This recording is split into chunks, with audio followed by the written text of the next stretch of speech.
ఇవ్వట్లేదు. ఎన్నిసార్లు రిక్వెస్ట్ చేసినా కానీ ఇదిగో ఇస్తా అదిగో ఇస్తా కంపెనీ అమ్మేస్తా అది ఇది అని చెప్పుకుంటూ వస్తున్నారు. ఈ రోజు వరకు ఎలాంటి న్యాయం జరగలేదు, ఎలాంటి రూపాయి చెల్లించలేదు. కాబట్టి మేమే అందరి దగ్గరికి వెళ్ళాము, అందరికీ చెప్పుకున్నాము, మా బాధలు అందరికీ చెప్పుకున్నాము. ఎవరు మాకు సపోర్ట్ చేయలేదు, మాకు రూపాయి చెల్లించలేదు. కాబట్టి మేము ఇక లాస్ట్ అండ్ ఫైనల్గా ఈ కాలం ఎక్కాము. మా జీతాలు వెంటనే చెల్లిస్తే కనుకే దిగుతాము, లేకపోతే ఇక్కడి నుంచి దూకి చచ్చిపోతాం. ఇది పక్క. ఇది ఎవరు వచ్చినా ఆపినా కానీ మేము ఎవరు ఆగేది లేదు, వినిపించుకునేది లేదు. అది మా డిమాండ్ అయితే అదే. వెంటనే ఈ రోజు చెల్లించిన తర్వాతే మేము ఈ కాలం నుంచి దిగుతాం. లేకపోతే ఎవరైనా మాకు ప్రాబ్లం చేస్తే మాత్రం ఇక్కడి నుంచి దూకి చచ్చిపోతాం. అంతే. అదే మాకు జీతాలు కానీ ఎటువంటి ఒక రూపాయి కూడా ఇవ్వలేదు. కంపెనీ నడవట్లేదని చెప్పి, నడుస్తుందని చెప్పి, ఎంఎస్ఎన్ వాళ్ళకి అమ్ముతున్నాం అని చెప్పి గత 8 నెలలుగా కాలయాపన చేసుకుంటా మా కష్టాలను పట్టించుకోకుండా మా పిల్లలు రోడ్డు మీద పడ్డాం. ఈరోజు మాకు డ్యూటీలు లేవు, జీతాలు లేవు.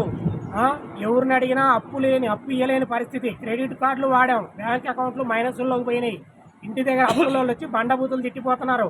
మా పిల్లలు ఊరేసుకొని చేస్తామంటారు.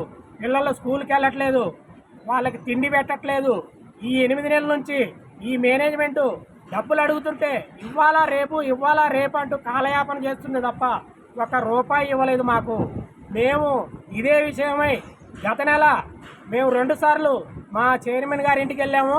ఆయన ఏం స్పందించలేదు. పోలీసులను పిలిపించి మరీ మమ్మల్ని అక్కడి నుంచి వెళ్ళగొట్టారు. 2 రోజుల్లో ఇస్తాము, 3 రోజుల్లో ఇచ్చేస్తాము, టోటల్ డబ్బులు ఇచ్చేస్తాము, సెటిల్మెంట్ చేస్తామని చెప్పి వాళ్ళతో చెప్పించి వాళ్ళ సమక్షంలో ఒప్పుకొని మరీ మమ్మల్ని వెళ్ళగొట్టారు.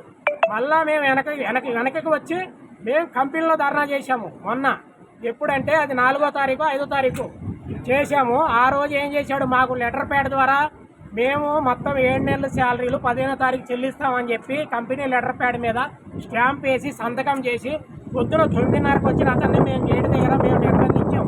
అంటే మేము కూర్చున్నాం, అతన్ని వెళ్ళలేదు. ఆయన మీద మాకు పగలేదు, ఆయన మీద ద్వేషం లేదు. ఇన్ని రోజులు ఆయన దగ్గర మేము పనిచేసాము. ఆయన కింద మేము జీతగాళ్ళమే. ఆయన మమ్మల్ని అణచివేయాలని చూస్తున్నాడు, మమ్మల్ని మా జీతాలను ఎగ్గొట్టాలని చూస్తున్నాడు.